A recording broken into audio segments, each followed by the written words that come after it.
Hello नमस्कार, सासूबाई सुनबाई रेसिपीजमध्ये तुमचं स्वागत।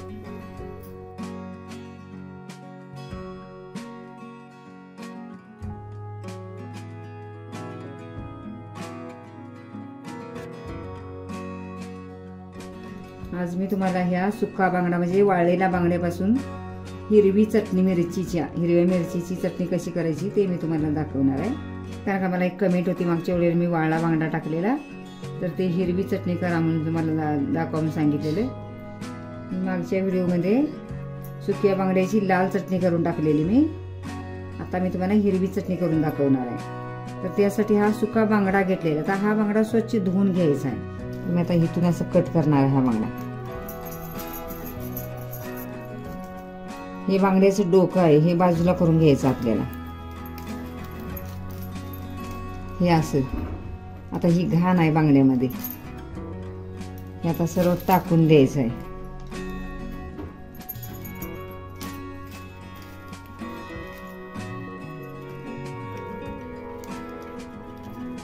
चिट्टीमध्ये बांगडा असा धुता येत नाही।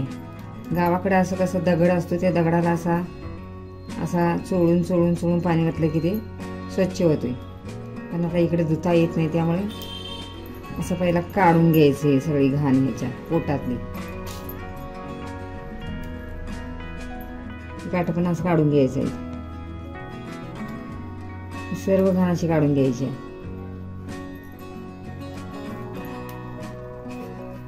आता याची वरची साल काढून घ्यायची आहे। दिवाळी झाली की बांगड्याचं सीझन चालू होतो, वल्ल बांगडं वाळलं बांगडं।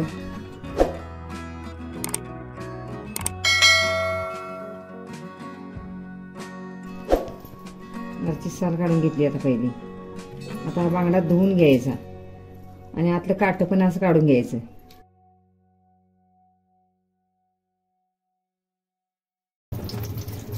आता हा बांगडा असा स्वच्छ धुवून याची घाण काढून घ्यायची आहे। आता सोलून घेतलाय बांगडा, आता धुवून घ्यायचा आहे। आता हे पण असं स्वच्छ धुवून घ्यायचं।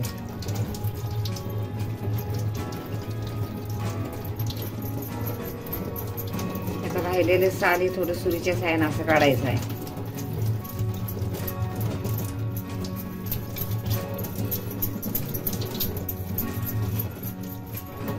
असंच आता दोन्ही बाजूने स्वच्छ करून घ्यायचं आहे। आता हा धुवून बांगडा घेतलेला आहे स्वच्छ। आता असं दोन्ही भाग करून घ्यायचे सेपरेट, म्हणजे आपल्याला काट काढूनच बांगड्याची चटणी करायची आहे। कोणी लहान मुलांना जरी खाल्लं तरी काटे असं राहत नाही, म्हणजे असं काढलं की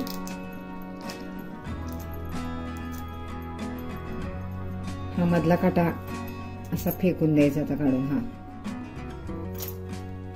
आता ह्यामध्ये पण हे काटे आहेत, थोडं थोडं काटा आहे ते पण आता असं काढून टाकायचं। इकडे पाठीच्या कण्याला पण हा आता असा काटा आहे, हा पण काटा आपल्याला काढून घ्यायचा आहे। हा ह्या बाजूला पण इकडे एक काटा असतो, हा पोटाच्या बाजूला, हा पण काटा काढून घ्यायचा आहे।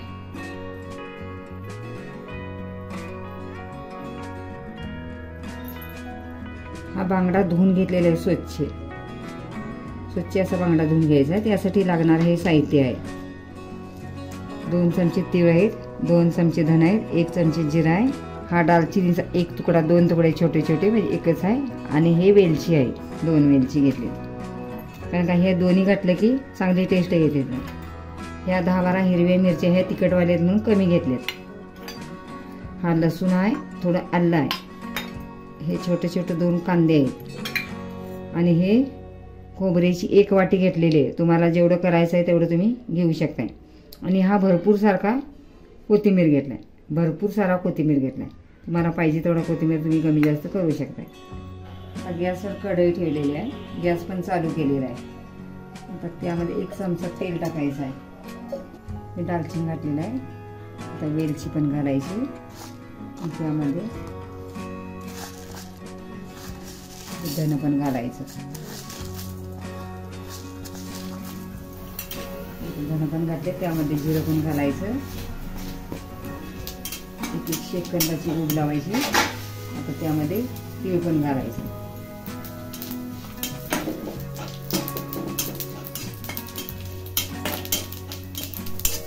त्याला जादा पण करपायचं नाही आहे. आता हे भाजलेलेच आता मी काढून घेणार आहे.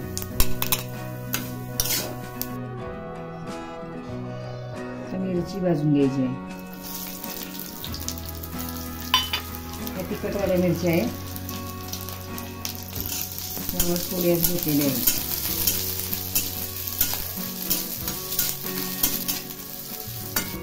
त्यामध्ये खोबरं पण टाकायचं आहे. ओलं खोबरं घेतलेलं आहे.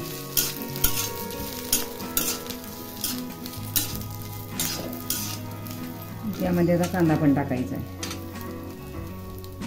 सगळं एकत्रच भाजून घ्यायचं आहे. कांदा जास्त नाही भाजायला लागत थोडा.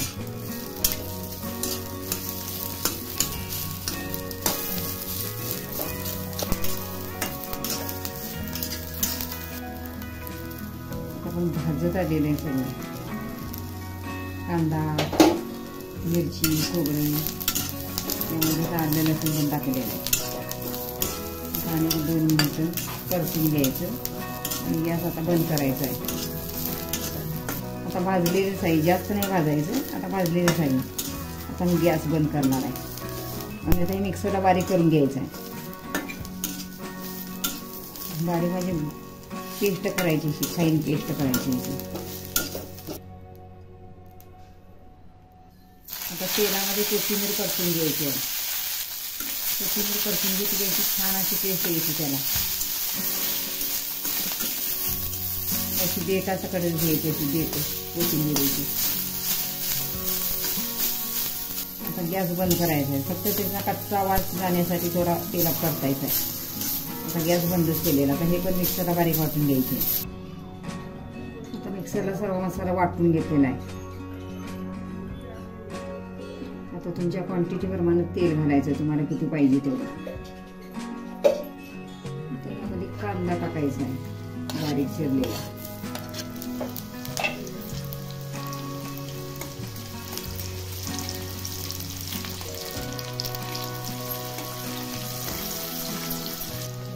आता ह्यामध्ये मी बारीक केलेला मसाला टाकायचा आहे.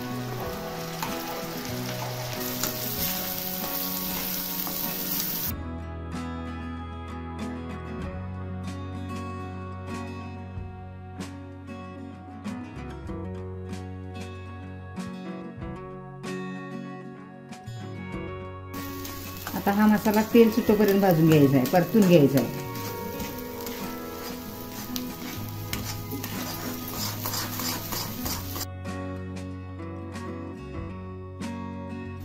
आता हा मसाला भाजलेलाच आहे. आता ह्याला मी उतरून ठेवणार, बाजूला ठेवणार याला.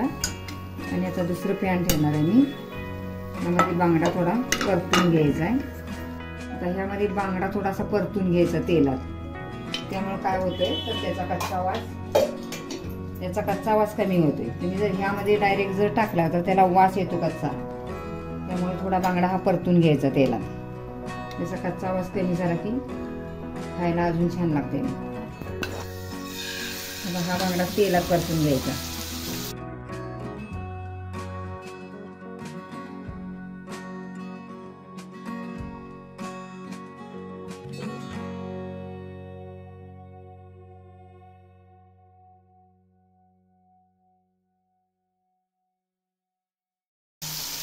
त्याचकडे बांगडा परतून घेतला तरी पण चालतोय, पण मी नाही दुसऱ्या पॅनमध्ये परतत आहे. थोडा 1-2 मिनिटासाठी असा परतून घ्यायचा, म्हणजे त्याचा कच्चा आवाज कमी होते. मला एका भाऊनी कमेंट केलेली की आता मला हेवी चटणी आम्हाला करून दाखवा. मी तुमच्यासाठी आता खास हेवी चटणी करते मी.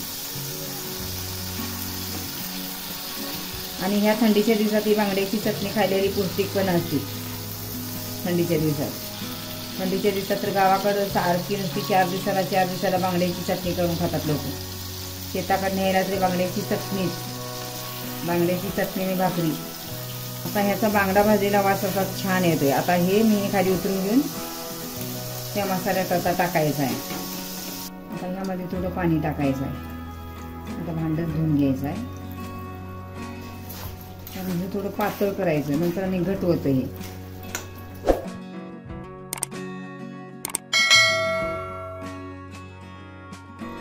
तुम्हाला जेवढं पाहिजे तेवढं पातळ, म्हणजे अशी पातळ जर केली ना छान लागते. अशी जेवढी पातळ करशील तेवढी छान लागते आणि जास्त माणसाची तर पुरती पण. आता ह्यामध्ये मीठ घालायचं नाही आहे. तुम्ही हा बांगडा घालायचा, कारण हा बांगड्याला मीठ असते ज्याला. तुम्ही आता जर लाल तिखटाची जर चटणी केली तर त्याला तर अजिबात मीठ लागत नाही, कारण हा थोडा मसाला असल्यामुळे थोडंसं मीठ लागेल, तर ते बघूनच घालायचं तुम्ही अंदाज. असं जर घातलं तर तुम्हाला खाताच येणार नाही, एवढं खारट होईल. आणि आता ह्यामध्ये ह्या बांगड्याला हा आंबट काय तर लागते, त्यामुळे ही चिंच घालायची. आंबट हे लागतच बांगड्याची ह्याला. आता ह्याला उकळी आलेली आहे. आता त्यामध्ये आता बांगडा टाकायचा आहे. आता हा तळलेला बांगडा ह्यामध्ये आता टाकायचा आहे. आता हा बांगडा असा राहतच नाही, आता हा बांगडा आता कुस्करून जातो. आता हा मिक्स करून घ्यायचा आहे बांगडा आणि त्याला आता झाकण लावून एक उकळी काढायची आहे. आणि मिठाचा अंदाज बघूनच मीठ टाकायचं आहे. थोडंच लागणार आहे मीठ, मी अर्धा चमचा टाकलेला आहे. आणि आता ह्यावर झाकण ठेवायचं आहे. आता बांगडा सगळं तुटून जातो, हा सगळा विरघळून जातो. मग विरघळून गेला की बांगड्याचा वास असा छान असा लागतोय चटणीला, आणि मग चटणी खायला अशी छान लागते. आता ह्याला 5 मिनिटासाठी पण ठेवायचं आणि बारीक गॅस करायचा. 5 मिनिटं झालेली आहे. बांगड्याची हिरवी चटणी आणि नाचण्याची भाकरी खायला एक नंबर. तुम्ही करून खाऊन आम्हाला कमेंट करून सांगा.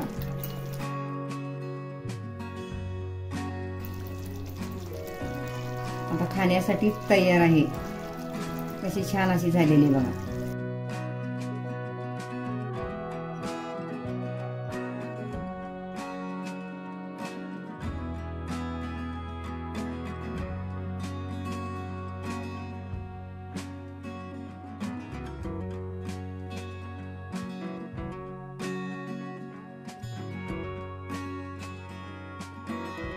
आमचा व्हिडिओ आवडल्यास आमच्या चॅनलला शेअर लाईक सबस्क्राईब करायला विसरू नका.